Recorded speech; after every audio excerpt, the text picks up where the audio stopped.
गणगण गणात बोते. Hello everyone, मी अश्विनी मोर्शीकर. तर दिवाळीसाठी घर मस्तपैकी सज्ज झालेलं आहे. संध्याकाळची वेळ होती, दिवा अगरबत्ती करून घेतली, दारामध्ये छान रंगोळी टाकली, दिवे लावून घेतले आणि माझा फराळ तुम्हाला माहितीच आहे की बाकी राहिला होता. मी कन्फ्यूजच होती की घरी करायचा की विकत आणायचा. शेवटी मन काही मानलं नाही. असं वाटत होतं की नाही, लक्ष्मी मातेला आपल्या हातचंच काही ना काहीतरी हवं. तर पटापट जे जे सोपे पदार्थ आहे आणि जे घरी खाण्यात आवड आहे सर्वांना ते करायला घेतली.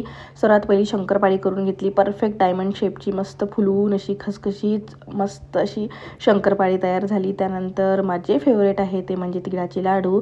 तर तिळाचे लाडू करायची माझी अशी वेगळी पद्धत आहे. यामध्ये मी जायफळ आणि इलायची आणि तूप हे 3 पदार्थ एक्स्ट्रा टाकते बाकी सर्वांच्या लाडवांपेक्षा. तर त्यामुळे माझ्या घरच्या तिळाच्या लाडवांची चव एक्स्ट्रा अशी डिलिशियस असते. मला तर फार आवडते. माझ्या सच्चे लाडू मला फार आवडतात. त्यानंतर बढियापैकी लाडू वळून घेतले, भरून घेतले, देवासाठी सगळं सेपरेट काढून घेतलं आणि त्यानंतर रेडीमेडच चकली करायला घेतली. चकलीमध्ये सुद्धा मी मिठापासनं तिळापर्यंत सगळे पदार्थ परत ॲड करते, कारण की त्या मला खूप फिक्या लागतात. म्हणजे आपण पॅकेटच्या असतात ना त्या.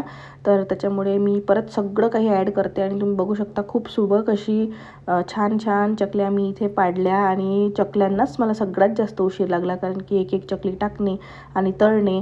जरी क्वांटिटी 1 किलोची होती तरी एकटीला खूप झालं ते. आणि हे सगळी प्रोसिजर करता करता पूर्ण गॅस खराब झाला, किचन खराब झाली होती आणि एवढं करून मला वाजले होते डायरेक्ट सकाळचे 4. कारण की विनिशाला झोपवून द्यायचं होतं. त्या मधात ती उठत होती तर तिला परत जाऊन थापटून यावं लागत होतं. ह्या सगळ्या प्रोसिजर करता करता आणि सगळं क्लीन वगैरे करता करता मला 4 वाजले. त्यामुळे मग मी म्हटलं चला आता अभ्यंगस्नानाची वेळच झाली आहे, म्हणून पटकन खाली जाऊन आपण दिवा अगरबत्ती करून घेऊया.